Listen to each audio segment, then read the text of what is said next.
नमस्कार, मैं हूं अश्विनी कुमार मिश्र। आइए दिन भर की खबरों पर डालते हैं नजर। सबसे पहले नजर डालते हैं दिन भर की सुर्खियों पर। नई दिल्ली में शनिवार को होगी भारत अरब विदेश मंत्रियों की दूसरी बैठक। भारत की मेजबानी में हो रही बैठक में शामिल होंगे सभी 22 अरब देश। भारत अरब सहयोग और साझेदारी को अधिक मजबूत करने पर होगा जोर।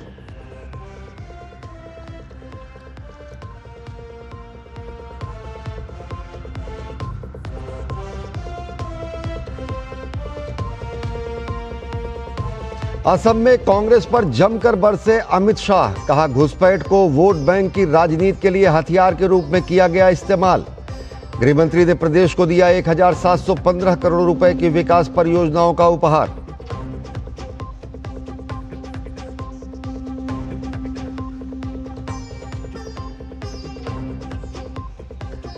सोलह से 20 फरवरी तक भारत में दुनिया का सबसे बड़ा एआई शिखर सम्मेलन। नई दिल्ली में इंडिया एआई इंपैक्ट समिट 2026 का होगा आयोजन। केंद्रीय मंत्री अश्विनी वैष्णव ने कहा, भारत का एआई इकोसिस्टम तेजी से हो रहा है मजबूत।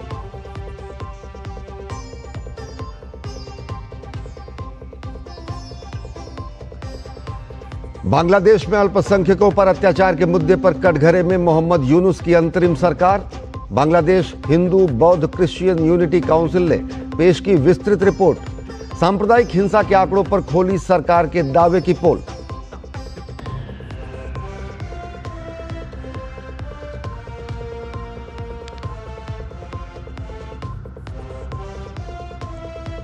संघर्षपूर्ण जीत के साथ नोवाक जोकोविच ने ऑस्ट्रेलियन ओपन के फाइनल में बनाया स्थान। खिताबी मुकाबले में शीर्ष वरीयता प्राप्त कार्लोस अल्कराज से होगा सामना। दोनों खिलाड़ियों ने 5 सेट में जीते मुकाबले।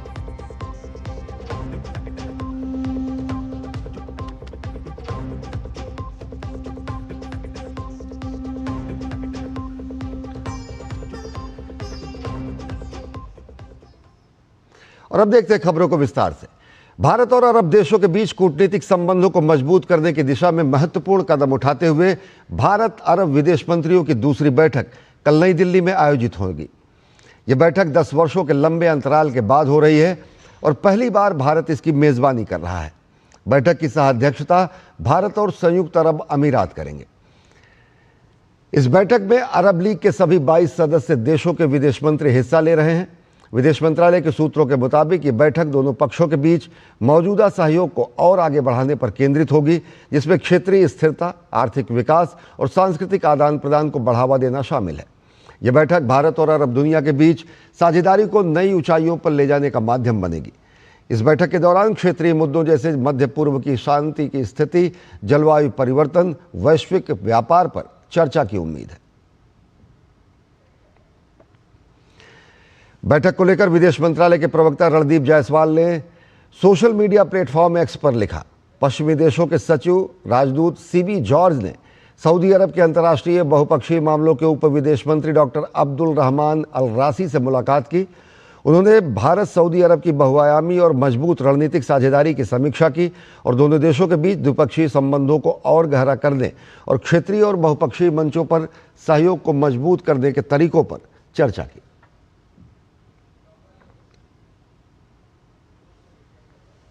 विदेश मंत्री डॉक्टर एस जयशंकर ने सोमालिया के विदेश मंत्री अब्दुल सलाम धाय से मुलाकात की। इसकी जानकारी विदेश मंत्री ने अपने सोशल मीडिया प्लेटफॉर्म एक्स पर साझा की। सोमालिया के विदेश मंत्री अब्दुल सलाम धाय के साथ मीटिंग करके बहुत अच्छा लगा। हमारे trade, capacity building, education, health, consular और मल्टीलेटरल कोऑपरेशन को आगे बढ़ाने पर अच्छी बातचीत हुई। लीबिया के विदेश मंत्री अल-तहेर एस.एम. अल्बौर अपनी पहली आधिकारिक यात्रा पर नई दिल्ली पहुंचे हैं, जहां पर भारत अरब विदेश मंत्रियों के बैठक में वे हिस्सा लेंगे। विदेश मंत्रालय के आधिकारिक प्रवक्ता रणधीर जायसवाल ने सोशल मीडिया प्लेटफॉर्म एक्स के जरिए उच्च स्तरीय यात्रा की जानकारी साझा करते हुए लिखा, लीबिया के विदेश मंत्री महामहिम अल-तहेर एस.एम. अल्बाउर भारत में पहली यात्रा पर हार्दिक स्वागत है। इंडिया अरब विदेश मंत्रियों की बैठक में उनकी भागीदारी नई दिल्ली में ई-इंगेजमेंट से हमारे द्विपक्षीय संबंधों को आगे बढ़ाने में सकारात्मक गति मिलेगी।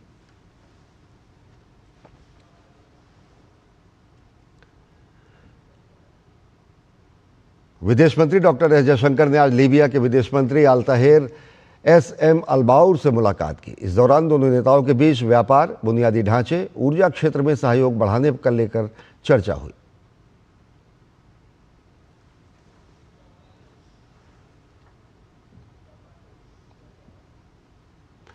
विदेश मंत्री डॉक्टर एस जयशंकर ने आज नई दिल्ली में अरब लीग के महासचिव अहमद अबुल घीत से मुलाकात की।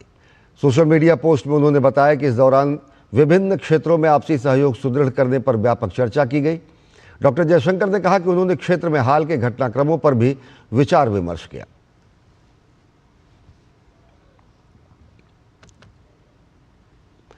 विदेश मंत्री डॉक्टर एस जयशंकर ने आज नई दिल्ली में सूडान के विदेश मंत्री सलीम अहमद इब्राहिम के साथ बैठक की।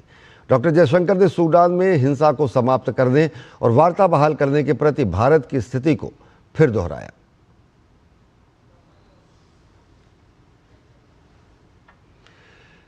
प्रधानमंत्री नरेंद्र मोदी ने वेनेजुएला के कार्यवाहक राष्ट्रपति डेल्सी रोड्रिगेज से बातचीत की है। इसकी जानकारी प्रधानमंत्री ने सोशल मीडिया प्लेटफॉर्म एक्स पर दी है। प्रधानमंत्री ने कहा, वेनेजुएला की कार्यवाहक राष्ट्रपति डेल्सी रोड्रिगेज से बातचीत हुई। हमने इस बात पर सहमति जताई कि भारत वेनेजुएला द्विपक्षीय साझेदारी को सभी क्षेत्रों में और अधिक गहरा और विस्तारित किया जाएगा, ताकि आने वाले वर्षों में भारत वेनेजुएला संबंधों को नई ऊंचाइयों तक ले जाया जा सके।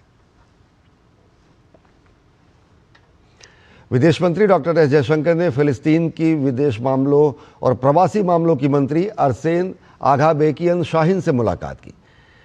बैठक के दौरान गाजा शांति योजना और क्षेत्रीय घटनाक्रमों पर विचारों का आदान प्रदान किया गया। साथ ही विकास सहयोग की समीक्षा की गई और इसे आगे बढ़ाने के लिए सहमति व्यक्त की गई।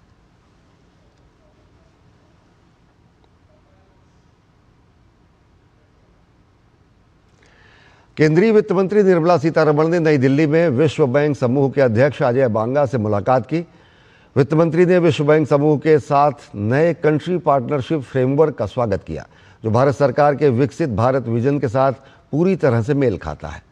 सीपीएफ का उद्देश्य सार्वजनिक निधियों को निजी पूंजी के साथ मिलाकर उपयोग करना, ग्रामीण और शहरी भारत में अधिक रोजगार सृजन करना और विश्व बैंक ग्रुप के वैश्विक ज्ञान से प्रोजेक्ट को समृद्ध बनाना है।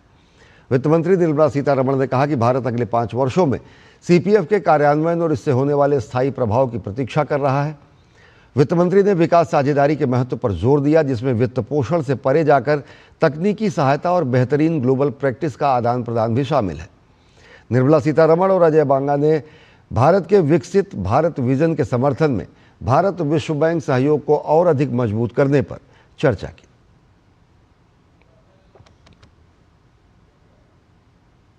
पश्चिम बंगाल में एसआईआर प्रक्रिया के 2 पंचायतों में करीब 5000 लोगों की एक ऐसी लिस्ट सामने आई है जिसमें उनके नाम के आगे नॉन इंडियन सिटीजन लिखा हुआ है।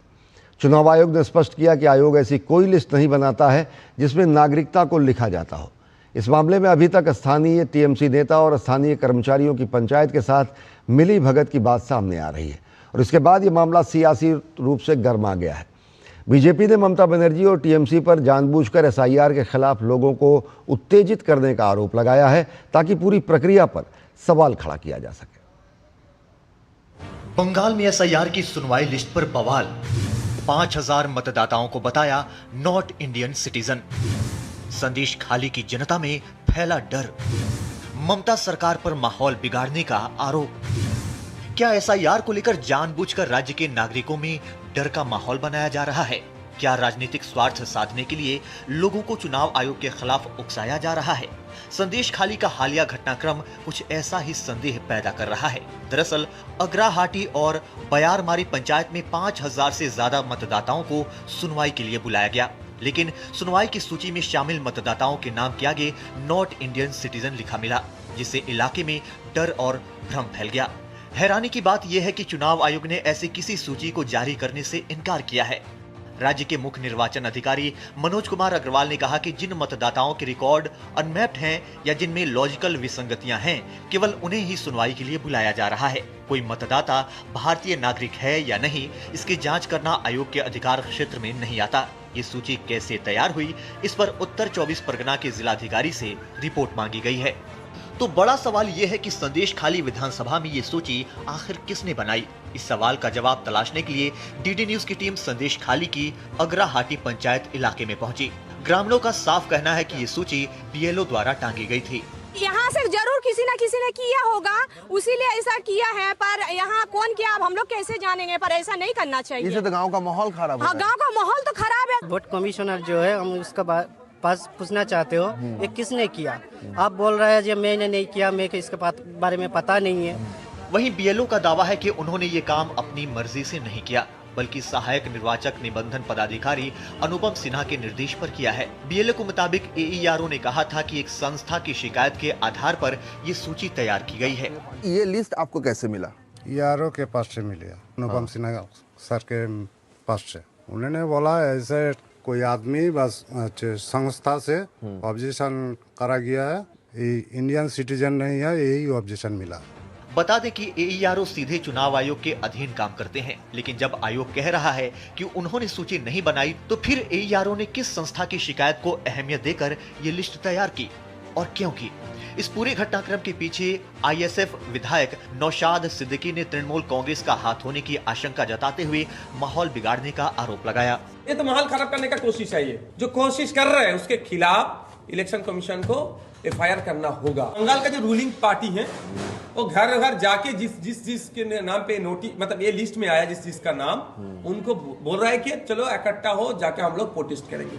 वहीं बीजेपी ने ममता सरकार पर निशाना साधते हुए वोट बैंक की राजनीति करने का आरोप लगाया। बीजेपी नेता दिलीप घोष ने कहा कि बीएलओ से लेकर जिलाधिकारी तक राज्य सरकार के सभी अधिकारी टीएमसी की साजिश में शामिल हैं। इलेक्शन कमीशन का अधिकार है और जैसे चाहे जिस ऑफिसर को चाहे वो काम में लगा सकते हैं, क्योंकि स्टेट गवर्नमेंट नहीं चाह रही कि एसआईआर ठीक ठाक हो, कंप्लीट हो। यहाँ जो समस्या बंगाल में हो रहा है, राज्य सरकार की जो कर्मचारी हैं वो सारे बीएलओ से लेकर डीएम तक सभी लोग ये समस्या में युक्त हैं और ये साजिश टीएमसी कर रही है, ये लोग भी उसी का भाग है। हाल ही में पश्चिम बंगाल के दौरे पर पहुंचे भाजपा के राष्ट्रीय अध्यक्ष नीति नवीन ने भी ये आरोप लगाया था कि आम जनता की परेशानी की ये पटकथा ममता बनर्जी की सरकार द्वारा तैयार की गई है। दीवारों पर चिपकी ये लिस्ट कुछ और ही कहानी बयां कर रही है। कौन है इसके पीछे?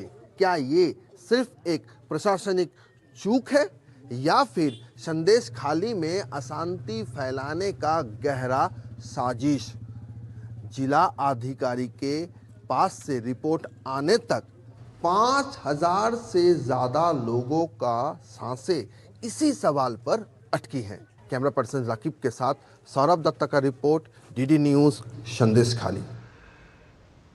संदेश खाली की अगरहाटी और बयारमारी पंचायत में 5000 से ज्यादा लोगों के नाम के आगे नॉट इंडियन सिटीजन लिखे जाने की नोटिस मिलने की खबर आई। और हैरानी की बात यह है कि इस लिस्ट से चुनाव आयोग का कुछ भी लेना देना नहीं है। संदेश खाली के फर्जी लिस्ट कांड में डीडी न्यूज ने उस कड़ी को खोज निकाला है जिस पर बड़े बड़े सवाल उठ रहे हैं। डीडी न्यूज संवाददाता सौरभ दत्ता ने एईआरओ अनुपम सिन्हा से खास बातचीत की है। देखिए हमारी खास पेशकश। संदेश खाली विधानसभा के अंदर 3 पंचायत में ऐसे 5274 आदमियों का, वोटरों का लिस्ट घूम रहा है जिसमें लिखा है कि नॉट इंडियन सिटीजन। कई को कहना है कि ये माहौल खराब करने का एक कोशिश है। आपका क्या कहना है? कोई लिस्ट अगर बाहर निकाल ले तो उस लिए मैं कैसे कमेंट करूं? जो लिस्ट ईसीआई का नहीं है, जो लिस्ट एसआईआर रिलेटेड नहीं है, तो एक फेक न्यूज़ है। मतलब ये एसआईआर रिलेटेड नहीं है? नहीं। और ये ईसीआई का नोटिस भी नहीं है? मेरे पास ऐसा कोई एसआईआर और ईसीआई के तरफ से कोई कुछ नहीं आया।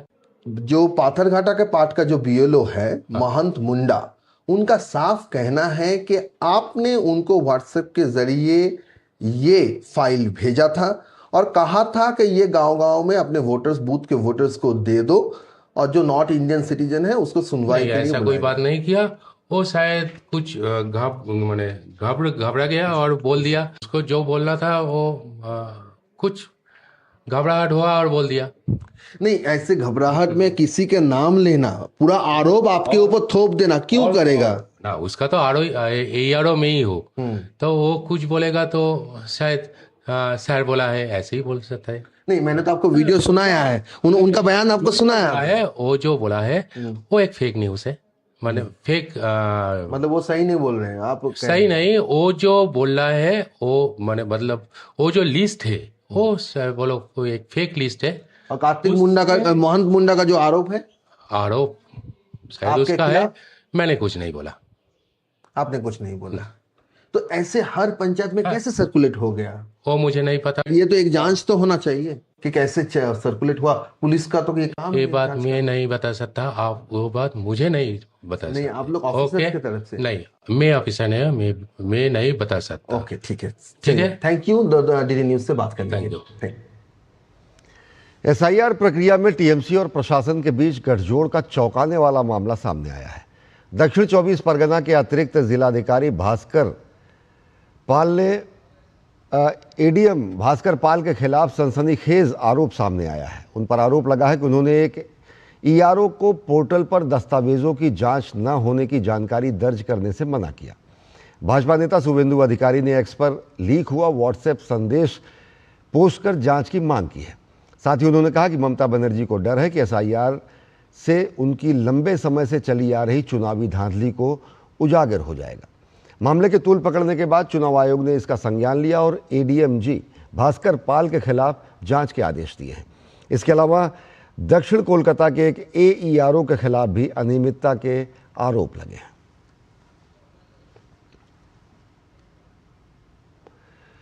कोलकाता हाईकोर्ट ने कल पश्चिम बंगाल की ममता सरकार को फेंसिंग के लिए बीएसएफ को जमीन नहीं देने पर जमकर फटकार लगाई और कहा कि 31 मार्च 2026 तक जमीन उपलब्ध करा दिया जाए। इस मामले पर बीजेपी ने ममता बनर्जी सरकार को घेरा है तो कांग्रेस भी टीएमसी सरकार पर सवाल उठा रही है। इस बीच बंगाल के आनंदपुर में आग लगने से कई लोगों के मारे जाने की घटना के विरोध में रैली निकाली गई और कहा गया कि धर्म के आधार पर ममता बनर्जी पीड़ितों के साथ भेदभाव कर रही हैं। इस घटना पर प्रधानमंत्री कार्यालय ने भी दुख जताया है और हताहतों के लिए आर्थिक सहायता की घोषणा की है।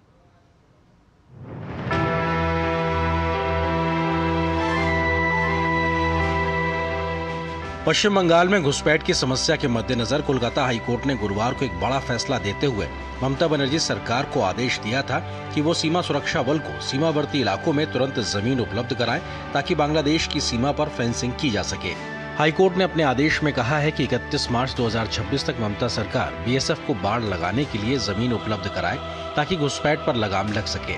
इस फैसले के बाद बीजेपी ने ममता बनर्जी की बंगाल सरकार पर हमला बोला है और कहा है कि घुसपैठियों के वोट के आधार पर सत्ता तक पहुंचने के चलते टीएमसी सरकार जानबूझकर फेंसिंग का काम रोकती रही है और अब हाईकोर्ट का आदेश ममता बनर्जी की मंशा पर गंभीर सवाल खड़े करता है। ये राष्ट्रीय सुरक्षा की दृष्टि से अत्यंत महत्वपूर्ण कदम है, परंतु ये एक बहुत दुखद, दुर्भाग्यपूर्ण और विचलित करने वाला प्रश्न उठाता है।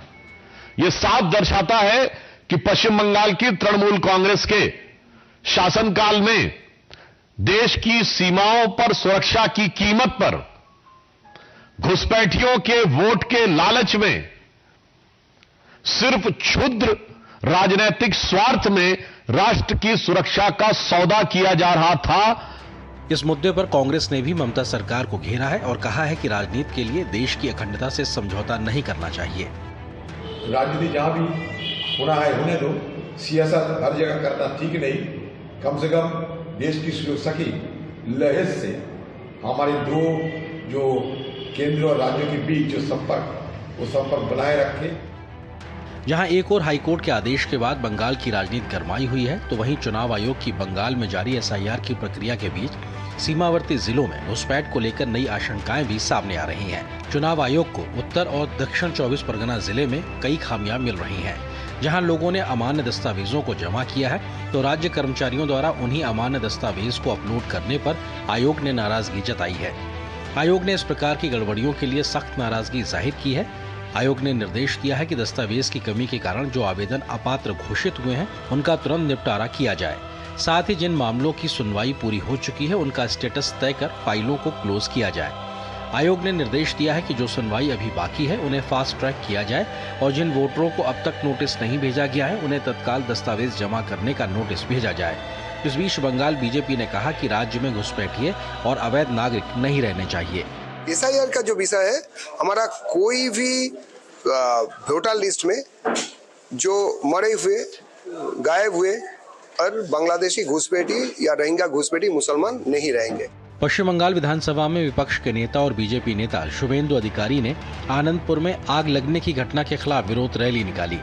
शुभेंदु अधिकारी का आरोप है कि धर्म देखकर ममता बनर्जी इस आग की घटना पर राजनीति कर रही हैं, तो वहीं बंगाल के राज्यपाल ने भी घटनास्थल का दौरा करके राज्य सरकार को इस प्रकार की घटनाओं को रोकने के लिए दिशा निर्देश जारी करने की बात कही।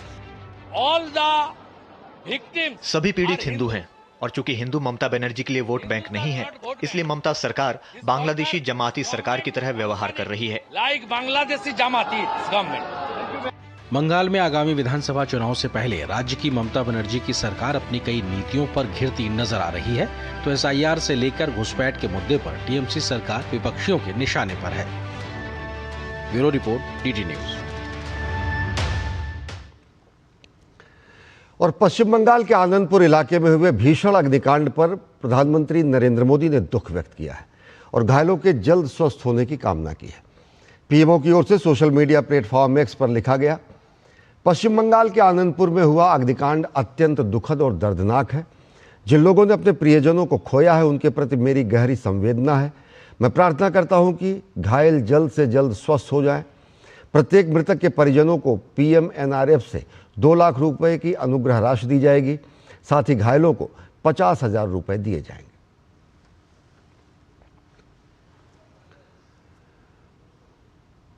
और पश्चिम बंगाल के कोलकाता में वाव मोमो कंपनी के गोदाम में आग लगने पर सियासत लगातार जारी है। बीजेपी नेता अमित मालवीय ने अपने सोशल मीडिया अकाउंट पर एक फोटो पोस्ट कर बंगाल सरकार को निशाने पर लिया है। उन्होंने कहा कि 27 लोगों की मौत हो चुकी है और कई और लोगों के मारे जाने की आशंका है। परिवार शोक में डूबे हुए हैं, पीड़ित जवाब का इंतजार कर रहे हैं। फिर भी ममता बनर्जी ने अभी तक पीड़ितों से मुलाकात नहीं की है। लेकिन जब ईडी ने मनी लॉन्ड्रिंग मामले में आईपैक के संस्थापक के घर पर छापा मारा तो मुख्यमंत्री तुरंत उनके आवास पर पहुंच गई। प्राथमिकताएं शब्दों से कहीं अधिक महत्वपूर्ण होती हैं।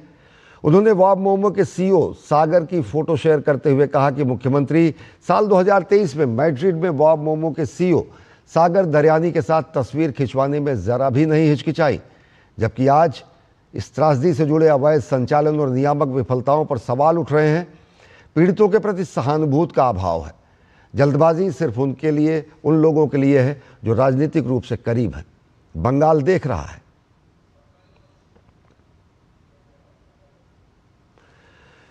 गृहमंत्री अमित शाह असम के दौरे पर थे, जहां पर उन्होंने घुसपैठ के मुद्दे पर कांग्रेस को जमकर घेरा और कांग्रेस की नीतियों के कारण राज्य की जनसांख्यिकी बदल जाने की बात कही। अमित शाह ने कहा कि कांग्रेस की नीतियों से घुसपैठियों ने असम के मूल निवासियों के हक पर कब्जा कर लिया है। केंद्रीय गृहमंत्री ने असम को आज हजारों करोड़ रुपए की विकास परियोजनाओं की सौगात दी, जिसमें डिब्रूगढ़ में दूसरे विधानसभा परिसर का निर्माण भी शामिल है। अमित शाह ने डबल इंजन सरकार द्वारा असम के विकास के लिए किए जा रहे कार्यों की भी सराहना की। केंद्रीय गृह मंत्री अमित शाह ने असम में घुसपैठ, विकास और राज्य की संस्कृति के सम्मान को लेकर कांग्रेस पर तीखा हमला किया। गृह मंत्री ने आरोप लगाया कि कांग्रेस ने घुसपैठ को वोट बैंक की राजनीति के लिए हथियार के रूप में इस्तेमाल किया और पार्टी पर चुनावी फायदे के लिए असम की सुरक्षा से समझौता करने का आरोप लगाया। असम की सरहदें घुसपैठियों के लिए खुली थी। जब से नरेंद्र मोदी जी की सरकार बनी, पहले सर्बानंद सोनोवाल और फिर हेमंत विश्व शर्मा हमारे मुख्यमंत्री बने, मोदी जी और आसाम सरकार ने मिलकर घुसपैठियों को आसाम की सरहदों में आना बंद कर दिया है। अब घुसपैठ नहीं होती है आसाम में, परंतु जो आ गए हैं उनको भी बख्शना नहीं है। चुन चुन कर बाहर निकालने का काम ये भारतीय जनता पार्टी की सरकार। केंद्रीय गृह मंत्री अमित शाह ने डिब्रूगढ़ में 1715 करोड़ रुपए की विकास परियोजनाओं का शुभारंभ किया। उन्होंने डिब्रूगढ़ को राज्य में दूसरे प्रशासनिक केंद्र के रूप में स्थापित करने के सरकार के प्रयासों के तहत 284 करोड़ रुपए की लागत से बनाए जाने वाले दूसरे विधानसभा परिसर और विधायक हॉस्टल की भी आधारशिला रखी।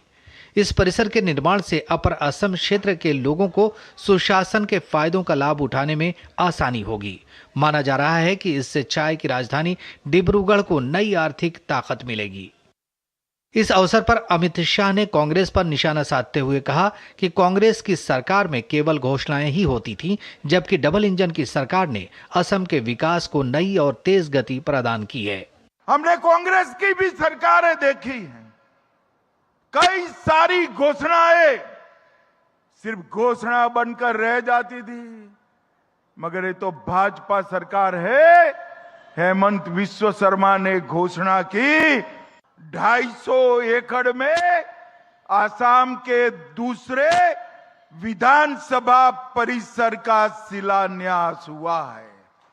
डिब्रूगढ़ वालों, आज पूरे भारत में मेरे डिब्रूगढ़ के वासी राजधानी आसाम के वासी माने जाएंगे। आप लोगों को बहुत बहुत बधाई।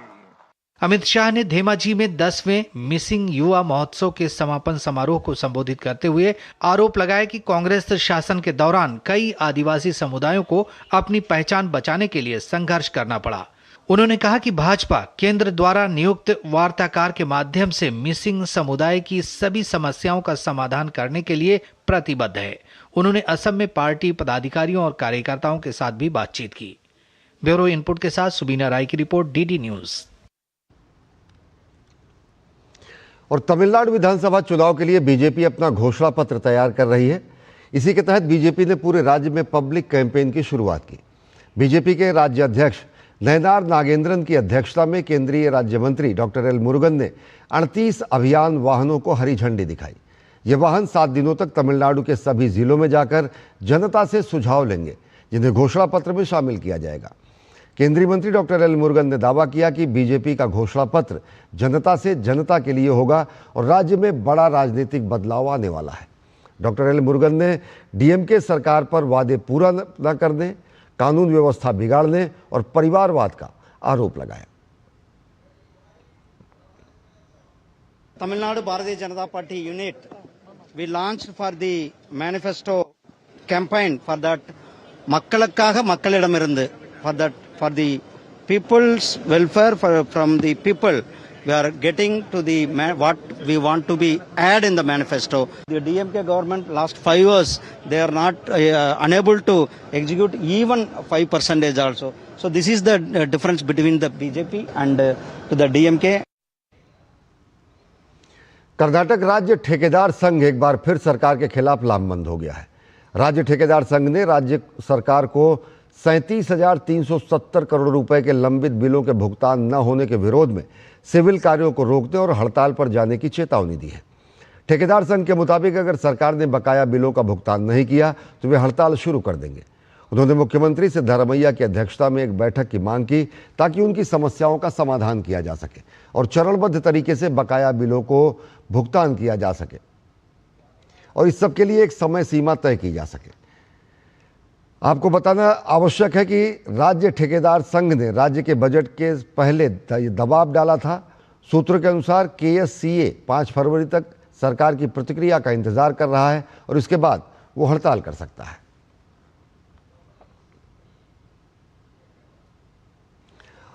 और इधर इसी मामले पर बीजेपी विधायक अरविंद बेल्लड़ ने सरकार को घेरा है। उन्होंने कहा कि सिद्धारमैया के कार्यकाल में भ्रष्टाचार अपने चरम पर पहुंच गया है।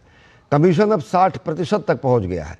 उन्होंने कहा कि DK शिव कुमार और सिद्धारमैया दोनों पैसे लूट रहे हैं। Karnataka Contractors Association president has claimed that total commission to be given away to politicians, that is the Congress, has reached 60%. It is unheard of kind of corruption in India. Competition between DK Shiv Kumar and Siddaramaiah, the corruption has reached its rooftop, and the people of Karnataka are suffering in a huge way. Karnataka की सिद्धारमैया सरकार पर BJP ने गृहलक्ष्मी योजना में घोटाले के बाद अब अन्य भाग्य योजना में भ्रष्टाचार का आरोप लगाया है। यह आरोप विपक्ष के नेता R अशोक की ओर से लगाया गया है। उन्होंने कहा कि फरवरी और मार्च 2025 के लिए गृहलक्ष्मी योजना के लिए 5,000 करोड़ रुपए का भुगतान नहीं किया गया। उन्होंने सोशल मीडिया प्लेटफॉर्म X पर पोस्ट करके आरोप लगाया कि मुख्यमंत्री सिद्धारमैया ने पिछले साल जनवरी में ना तो चावल दिया और ना ही इसके लिए आवंटित 657 करोड़ रुपए का कोई हिसाब दिया। आर अशोक ने मुख्यमंत्री को निशाने पर लेते हुए कहा कि आपकी भ्रष्ट कांग्रेस सरकार में कोई भी विभाग भ्रष्टाचार से अछूता नहीं है। आपको बता दें कि बीजेपी विधायक महेश तेंगिनाकाई ने विधानसभा में रेखांकित किया था कि अन्न भाग्य योजना के 1.27 करोड़ रुपए लाभार्थियों के लिए 657 करोड़ रुपए का बकाया है। जनवरी 2025 में कोई भुगतान नहीं किया गया है।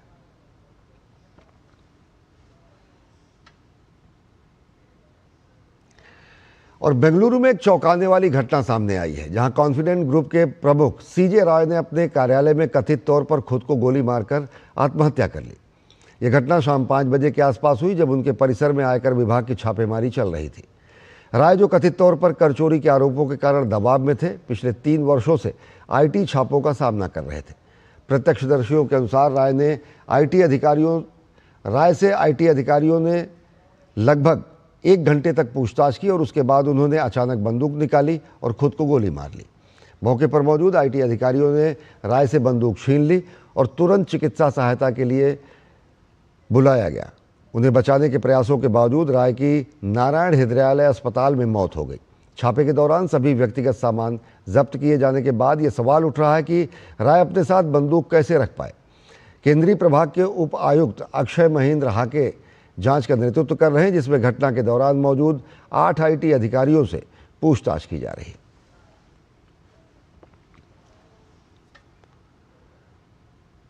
तेलंगाना के संगारेड्डी जिले में बच्चों के स्वास्थ्य के साथ खिलवाड़ का मामला सामने आया है। जानकारी के मुताबिक नारायणखेड़ मंडल के वेंकटपुर गांव में एक मंडल परिषद के प्राथमिक विद्यालय में कथित तौर पर निजी समारोह का बचा हुआ खाना बच्चों को परोसा गया। खराब खाना खाने के बाद 22 छात्रों की तबीयत खराब हो गई और इसके बाद उन्हें फौरन अस्पताल में भर्ती कराया गया। छात्रों और उनके अभिभावकों के अनुसार स्कूल में मिड डे मील के तौर पर निजी समारोह का बचा हुआ खाना परोसा गया, जिसे खाने के बाद 22 बच्चे बीमार पड़ गए। फिलहाल बच्चों का इलाज अस्पताल में जारी है। वहीं जिला शिक्षा अधिकारी वेंकटेश्वर लू ने स्कूल के प्रधानाध्यापक को कारण बताओ नोटिस जारी किया है।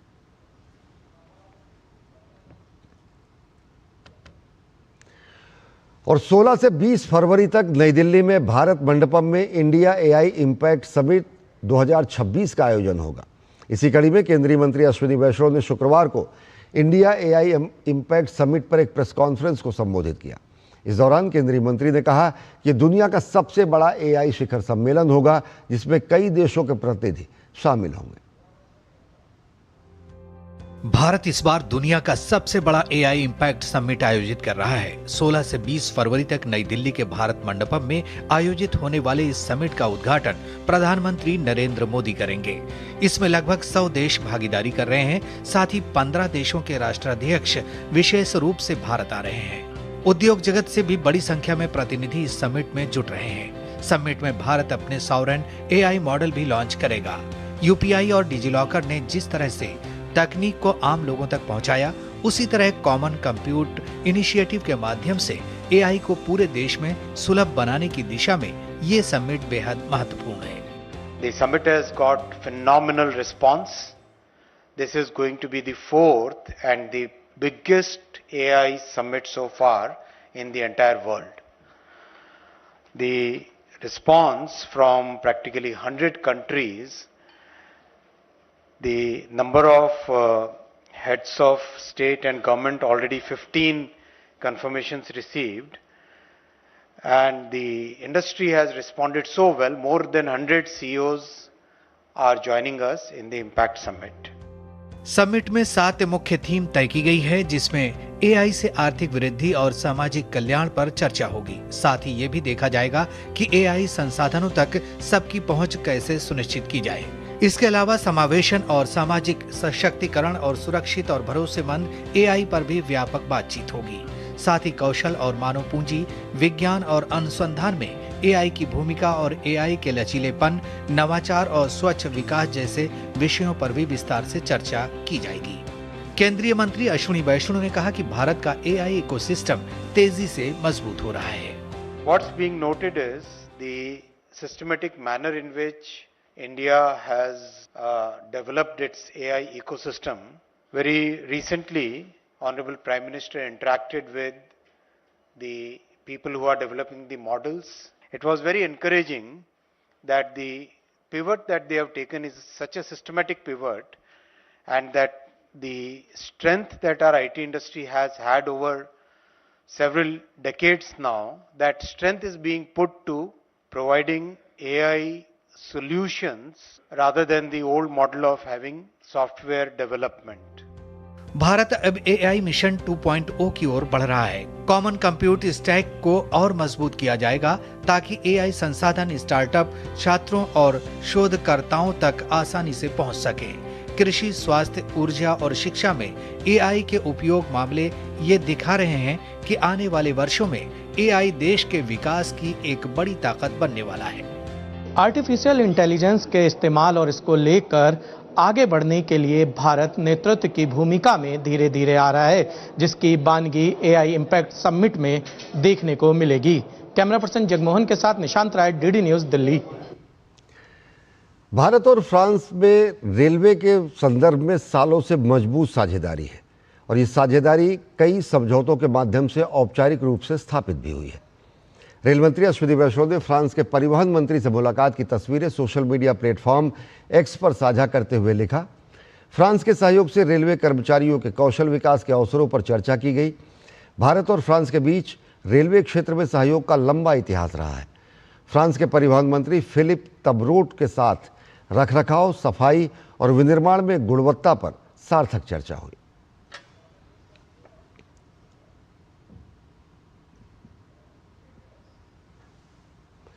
और भारतीय रेल के लिए शुक्रवार का दिन बेहद अहम रहा जब पश्चिम रेलवे और उत्तर रेलवे ने ट्रायल रन के उपरांत सफलतापूर्वक कवच सुरक्षा प्रणाली की शुरुआत की। उत्तर रेलवे के तुगलकाबाद और पलवल रेलखंड पर कवच सुरक्षा प्रणाली की शुरुआत हुई। उत्तर रेलवे के जीएम अशोक वर्मा से डीडी न्यूज संवाददाता राजेश राज ने खास बातचीत की। भारतीय रेल कवच को लाने के लिए लगातार प्रयास कर रही है और आज कवच की टेस्टिंग और कमीशनिंग के लिए नॉर्दर्न रेलवे के जीएम अशोक कुमार वर्मा अपने पूरे दलबल के साथ एक सेक्शन पर गए थे, एक रेलखंड पर। अभी लौटे हैं वो। मैं जीएम साहब से सीधे आपको रूबरू कराता हूँ। कहाँ गए थे, किस रेलखंड पर और क्या टेस्टिंग? आज का दिन नॉर्दर्न रेलवे के लिए और भारतीय रेलवे के लिए बहुत महत्वपूर्ण है। जैसे कि आप सबको मालूम है कि माननीय रेल मंत्री और माननीय प्रधानमंत्री का बहुत फोकस है कवच को इम्प्लीमेंट करने के लिए, क्योंकि रेलवे सेफ्टी के लिए एक बहुत इंपॉर्टेंट एक कदम है। लेकिन आज हम उस मुकाम पे हैं कि आज नॉर्दर्न रेलवे में हमारा पहला सेक्शन कमीशन हुआ है, जिसमें हमने यहाँ से पलवल तक का सेक्शन जो हम लोगों ने कंप्लीट किया है, 160 किलोमीटर की स्पीड पे हम लोगों ने आज कवच को टेस्ट किया। इसमें जितने भी पैरामीटर होते हैं कि जब ट्रेन चलती है तो क्या क्या सिचुएशन हो सकती है जिसमें कि कवच की जरूरत पड़े, तो सारे पैरामीटर आज टेस्ट करे गए सक्सेसफुली। इसमें सेक्शन में एक लोगों को खड़ा करके और वहां पे अगर आप दूसरा लोगों ले जाना चाहें तो सिस्टम टेक केयर करता है कंट्रोल को और ये इंश्योर करता है कि एक सफिशिएंट डिस्टेंस पहले आपको ब्रेक लगा के रोक दिया जाए। इसी तरह अगर सेक्शन में एक लोगो आ रहा है सामने से और आप उस सेक्शन में जाने की कोशिश करते हैं तो सिस्टम टेक केयर करता है और उस लोगों को रोक देता है डिस्टेंस पहले। ये सारे ट्रायल करेंगे। ट्रायल पूरी तरह सफल रहा। जितने भी पैरामीटर कवच के हैं और जितने भी हम लोगों ने किया पूरी तरह 100% में सफल रहा। कब तक ये जो है अस्तित्व में आ जाएगा? कवच की शुरुआत कब से हो जाएगी? कवच की शुरुआत आज से हो जाएगी नॉर्दर्न रेलवे में। आज ये ट्रायल के बाद में हमारा कमीशनिंग अभी हो गया सक्सेसफुल। आज 2 और रेलवे में 7-7 ट्रायल हो रहे हैं, नॉर्दर्न रेलवे के साथ साथ वेस्टर्न रेलवे में और ईस्ट सेंट्रल रेलवे में, और आज टोटल 544 किलोमीटर का कवच कमीशन हो रहा है। इसी के साथ जो भारतीय रेल है सुरक्षा के मामले में एक कदम आगे बढ़ रही है और नॉर्दर्न रेलवे में कवच की शुरुआत हो चुकी है। कैमरामैन राकेश के साथ नई दिल्ली रेलवे स्टेशन से मैं राजेश राज, डीडी न्यूज के लिए। एवरो इंडिया लिमिटेड के चेयरमैन और डायरेक्टर सुशील अग्रवाल ने भारत EU मुक्त व्यापार समझौते को ऐतिहासिक बताते हुए कहा कि इससे व्यापार सस्ता होगा और रोजगार और राजस्व बढ़ेगा। EU deal is mother of all deals that we have been looking forward for a long period of time, more than 2 decades of intense discussions, negotiation, and where we put each other. Now, the beauty is all the gems going from India can go for almost as low as 10% or maybe nil duty to EU. Similarly, automotive components can be imported into India at almost negligible cost or maybe 10% duty, making it much cheaper. But I think this EU deal will augur extremely well for India as such. I compliment the Honorable FM and Honorable PM Sir for doing this. Uttarakhand में विकास परियोजनाओं, सरकारी योजनाओं और जन शिकायतों की समयबद्ध समीक्षा के लिए प्रगति पोर्टल का उपयोग किया जा रहा है। मुख्यमंत्री पुष्कर सिंह धामी ने बताया कि पोर्टल सरकार का प्रभावी डिजिटल मंच है जो बड़ी परियोजनाओं और जन कल्याणकारी योजनाओं की उच्च स्तर पर समीक्षा करता है। पुष्कर सिंह धामी ने कहा कि इस प्लेटफॉर्म ने शासन में पारदर्शिता, जवाबदेही और निर्णय प्रक्रिया की गति को मजबूत किया है। वर्तमान में उत्तराखंड में 3.5 लाख करोड़ रुपए की 42 परियोजनाओं की निगरानी प्रगति पोर्टल के माध्यम से की जा रही है। इनमें 10 परियोजनाएं पूरी हो चुकी हैं। उन्होंने बताया कि सड़क, कनेक्टिविटी, ऊर्जा, विमानन और आधारभूत ढांचे से जुड़ी योजनाएं इस पोर्टल में शामिल हैं और सरकार इन्हें जल्द पूरा करने के लिए प्रतिबद्ध है। इसके अलावा भूमि अधिग्रहण, पर्यावरण स्वीकृति, पुनर्वास, मुआवजे जैसी जन समस्याओं का भी त्वरित निस्तारण इस मंच के जरिए हो रहा है।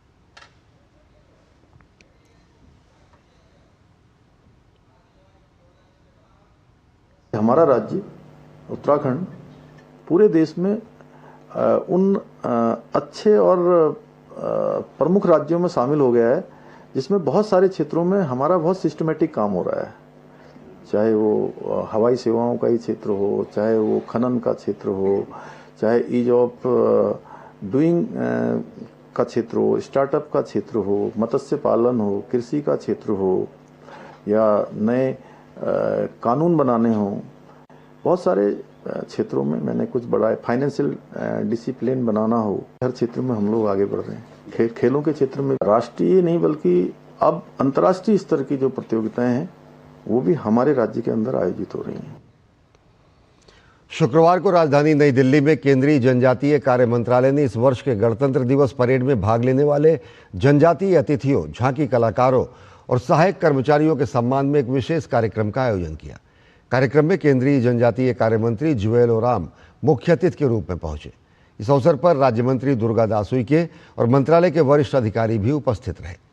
कार्यक्रम को संबोधित करते हुए केंद्रीय मंत्री जुएल ओराम ने कहा कि प्रधानमंत्री नरेंद्र मोदी के नेतृत्व में भारत सरकार जनजातीय हितों पर ध्यान केंद्रित करते हुए उन्हें राष्ट्र के विकास की प्रक्रिया में भागीदार बनाने के लिए प्रतिबद्ध है।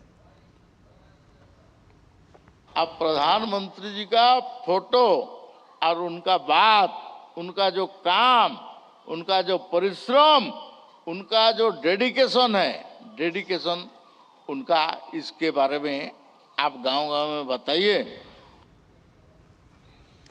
गणतंत्र दिवस परेड में इस वर्ष कर्तव्य पथ पर भारत की सैन्य शक्ति, सांस्कृतिक विरासत और विविधता की भव्य झलक देखने को मिली। परेड में शानदार मार्चिंग कंटिंजेंट और आकर्षक झांकियों के प्रदर्शन के आधार पर विजेताओं का चयन किया गया। रक्षा राज्य मंत्री संजय सेठ ने विजेता टुकड़ियों, राज्यों और मंत्रालयों को पुरस्कार प्रदान किए। तीनों सशस्त्र सेनाओं की श्रेणी में भारतीय नौसेना को सर्वश्रेष्ठ मार्चिंग कंटिंजेंट का पुरस्कार मिला, जबकि केंद्रीय सशस्त्र पुलिस बल और अन्य सहायक बलों की श्रेणी में दिल्ली पुलिस ने प्रथम स्थान हासिल किया। राज्यों और केंद्र शासित प्रदेशों की झांकियों में महाराष्ट्र की झांकी को प्रथम स्थान मिला, जम्मू कश्मीर को द्वितीय और केरल को तृतीय पुरस्कार से सम्मानित किया गया। केंद्रीय मंत्रालयों और विभागों की श्रेणियों में संस्कृति मंत्रालय की झांकी को सर्वश्रेष्ठ घोषित किया गया। इस झांकी में खुदीराम बोस और मदन लाल ढींगरा जैसे महान स्वतंत्रता संग्राम सेनानियों के योगदान को प्रभावी ढंग से प्रस्तुत किया गया था। साथ ही वंदे मातरम की 150वीं वर्षगांठ को विशेष रूप से दर्शाया गया था।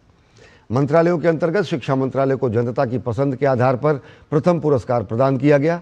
इस अवसर पर रक्षा राज्य मंत्री संजय सेठ ने सभी विजेता टुकड़ियों, राज्यों और मंत्रालयों को बधाई देते हुए कहा कि गणतंत्र दिवस परेड देश की एकता, सैन्य सामर्थ्य और सांस्कृतिक विविधता का सशक्त प्रतीक है।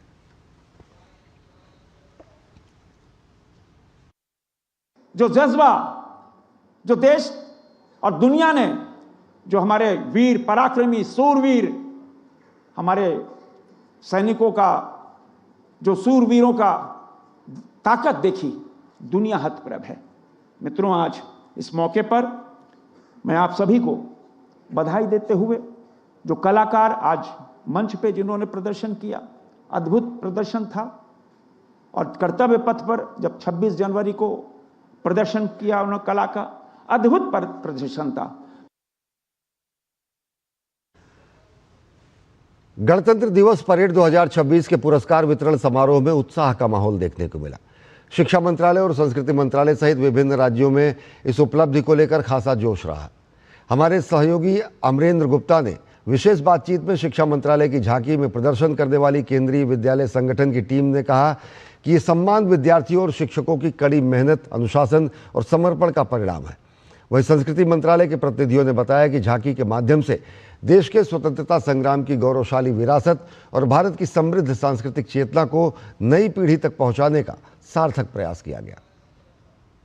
26 जनवरी को देश के गणतंत्र दिवस परेड में देश की सैन्य शक्ति, विविधता के साथ साथ सांस्कृतिक झलक भी देखने को मिली और इन झांकियों ने देश की में एकता की मिसाल पेश की। उसके बाद इन झांकियों को सम्मान भी दिया गया। संस्कृति मंत्रालय के साथ साथ आपके एजुकेशन मंत्रालय में और केवी के बच्चों को सम्मान किया गया। कितना बड़ा मौका। गणतंत्र दिवस सबसे बड़ा पर्व और उस पर्व पर सबसे बड़ा मंच हमारे बच्चों को मिला है।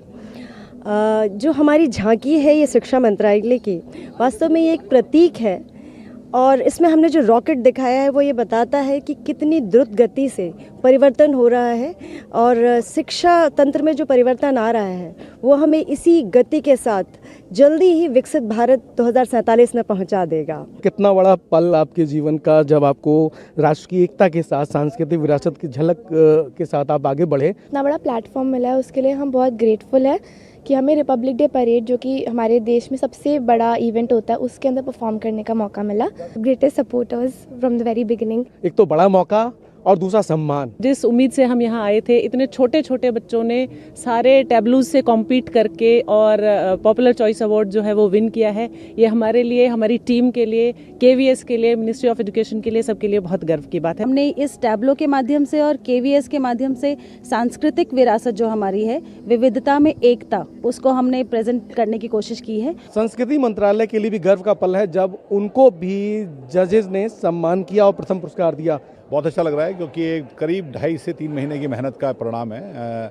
ये थीम तो जैसा आपकी पता ही है कि प्रधानमंत्री ने दी थी कि 150 साल गणतंत्र दिवस के, उसका पूरी जर्नी को दिखाने के लिए संस्कृति मंत्रालय के सामने चुनौती ये होती है कि किसी विशेष डिवीजन का नहीं है, पूरे देश की कल्चर को आप उसी छोटे से उसमें समेट पाओ। लेकिन अवार्ड और नो डाउट एक सरप्राइजिंग मोमेंट है। जिम्मेदारी कल्चर मिनिस्ट्री ने सौंपी थी और इस प्राइज़ के बाद हम ये थोड़ा सा प्राउड फील कर रहे हैं कि उस जिम्मेदारी को हमारी टीम ने बहुत बेहतरीन तरीके से निभाया। हमारे ऊपर एक जिम्मेवारी रहती है कि हम पूरे राष्ट्र की चेतना को दर्शाएं, तो वो भी हमने कोशिश की है और उस कोशिश और प्रयास की जीत आज हमारे साथ इस ट्रॉफी के रूप में खड़ी है। भारतीय सेना ने तो हमेशा अपना कर्तव्य निभाया है, कर्तव्य पथ पर तो लगातार उनकी झांकियां देखने को मिली है और अभी ये सम्मान कितना बड़ा पल। मेरे लिए बहुत बड़े गौरव की बात है कि मैं खुद पिछले 7-8 साल से कर्तव्य पथ पर रहा हूँ और इन क्षणों को बहुत नज़दीक से देखा है। हमारे साथ उत्तर प्रदेश की झांकी है। इस समय खुशी होती है जब हमारे प्रदेश को कुछ मिलता है और ये मेरा 7वीं और 8वीं बार है कि अपने प्रदेश की झांकी को और अपने कलाकारों को फर्स्ट प्राइज दिलाते हुए। एक भारत श्रेष्ठ भारत के थीम पर गणतंत्र दिवस पर सभी झांकियों ने साफ तौर पर संदेश दिया कि भारत की एकता, भारत की विविधता उसकी ताकत है और सैन्य शक्ति को पूरा देश देख रहा है। कैमरामैन राधे कृष्ण के साथ अमरेंद्र गुप्ता, डीडी न्यूज़, दिल्ली। बांग्लादेश हिंदू बौद्ध क्रिश्चियन यूनिटी काउंसिल ने प्रेस वार्ता करके बांग्लादेश में अल्पसंख्यकों पर हो रहे अत्याचार पर विस्तृत रिपोर्ट पेश की है।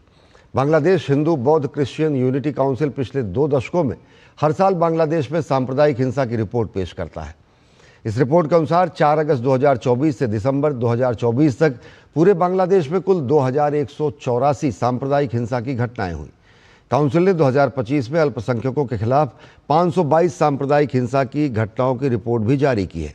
इस रिपोर्ट के अनुसार 61 अल्पसंख्यकों की हत्या की गई, 28 महिलाओं के साथ दुष्कर्म और सामूहिक दुष्कर्म की वारदात को अंजाम दिया गया, 95 धार्मिक स्थलों पर हमले किए गए, 21 धार्मिक स्थलों की ज़मीन पर अवैध कब्जा या कब्जा करने की कोशिश की गई, 102 घरों और व्यावसायिक प्रतिष्ठानों को निशाना बनाया गया, 38 अपहरण और प्रताड़ना के मामले सामने आए, अल्पसंख्यकों पर 47 हिंसक हमले किए गए, 66 घर, जमीन और व्यापारिक प्रतिष्ठानों पर जबरदस्ती कब्जा किया गया। प्रेस वार्ता के दौरान काउंसिल ने सरकारी आंकड़ों की आलोचना की और कहा कि अंतरिम सरकार के मुखिया यूनुस ने केवल 71 घटनाओं को सांप्रदायिक माना है, जबकि शेष को गैर सांप्रदायिक बताया गया है। काउंसिल ने कहा कि कई हत्याएं और दुष्कर्म स्पष्ट रूप से सांप्रदायिक हैं और सरकार हिंसा को नकार रही है। 12 फरवरी को होने वाले संसदीय चुनाव से पहले जनवरी में 42 नई घटनाएं दर्ज हुई, जिनमें से 11 हत्या, 9 धार्मिक स्थलों पर हमले शामिल हैं, जिससे अल्पसंख्यक समुदाय भयभीत है। ऐसे में काउंसिल ने चुनाव आयोग से अल्पसंख्यकों की सुरक्षा, सांप्रदायिक प्रचार पर रोक, उच्च जोखिम वाले क्षेत्रों में सुरक्षा बलों की तैनाती की मांग की है। काउंसिल ने राजनीतिक दलों से भी मांग की है कि वे अपने घोषणा पत्र में अल्पसंख्यक सुरक्षा कानून, आरक्षित सीट जैसे 8 मुद्दों को शामिल करें। काउंसिल ने इस्कॉन नेता चिन्मय कृष्ण दास समेत झूठे मामलों में कैद लोगों की रिहाई की भी मांग की है।